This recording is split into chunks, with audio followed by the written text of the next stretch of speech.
So sure. can you share with me like what happened to like after the murder?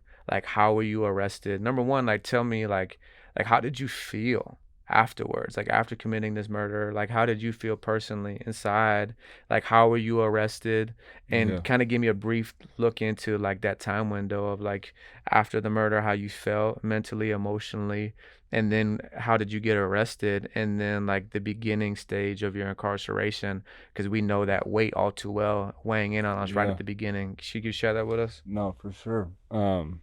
So like immediately after, once again, like I was wasted, right? Like I was drunk, I was high, did some coke, like everything. Like once I took them first drinks at the bar or the restaurant, like we went back to the house, anything that was there, I was doing it, right? So I was pretty out of it. Um and immediately after, man, I just like I didn't even know, like couldn't even fathom like what had just taken place. Obviously, like it wasn't a pretty sight. You know what I mean? Just lots of blood, and it's great for 6 7 months. Every time I close my eyes to go to sleep, all I would see is blood. Dang. Um, and I kind of wandered out to the front of the house, and one of the girls that was there, she's like, Branden, get in the car, right? And still, I'm not even like understanding that I just took Ryan's life, Mm. right? I'm just like kind of like in a daze. Um, everything's like just like slow motion. But I can't understand really like what is all going on. Just kind of going through the motions. So I jump in the car with her, and we're cruising, and now like I'm starting to like really like trip out. Like, man, like something bad just happened. Still, and I think subconsciously, like I'm just not wanting to admit what I just had done, Yeah. right? Um, and so like I went back to that like almost that paranoia, that like intuition I had, like and so I like started tripping out on this girl, and we're out in the woods, right? And I'm like, pull over, and I'm trying to ask her questions because you know there was like just I'm just trying to ask her questions like what's going on, like what just happened.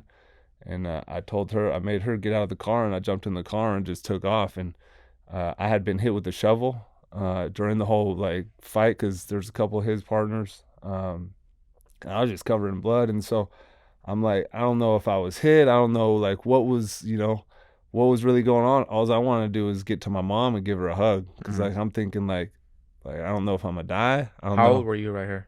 23, Okay, my right? bad. Keep And, going. and so I just wanted to get to my mom to give her a hug, and so I'm driving, and probably like 15, 20 minutes later, squad car got behind me, and we were in a chase for about 2.5 hours, all through Sac.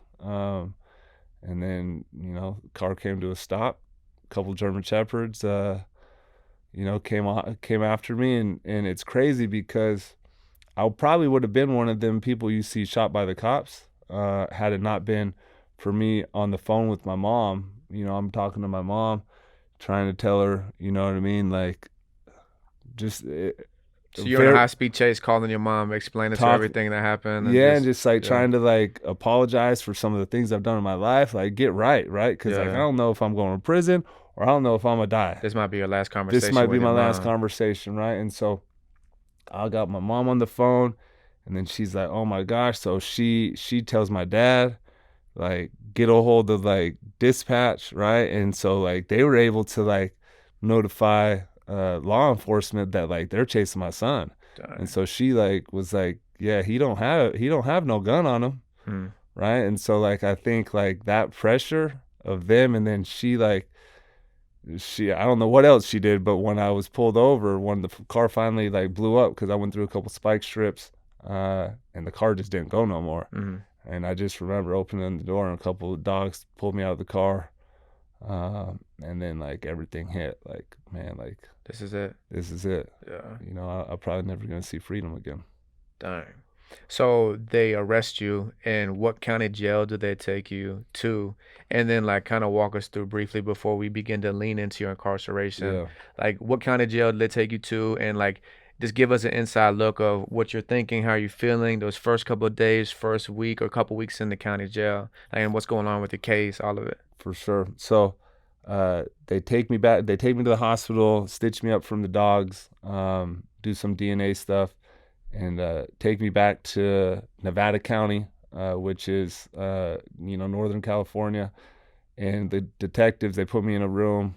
Detectives came in and tried to have a conversation, and I'm like, what am I being charged with? And they told me first degree murder. Said what happened, and they had said, we're arresting you for taking the life of Ryan Roth. Um, and so they wanted to talk, and that's when obviously, I think I need an attorney, Yeah. and just get me to a cell. And so a couple days later, I get to my cell, and a couple days later, like the fog kind of had. This is kind of like the vision that I was given. The fog kind of had cleared. A lot of the emotions kind of. Not that I wasn't carrying a lot of emotions, a lot of shame, a lot of guilt, but Mm. I just remember within a couple days, like sitting in that jail cell, like no matter what happens, like I wanted, like I need to help people, right? Mm. Like I need to help people live their best life through sobriety, right?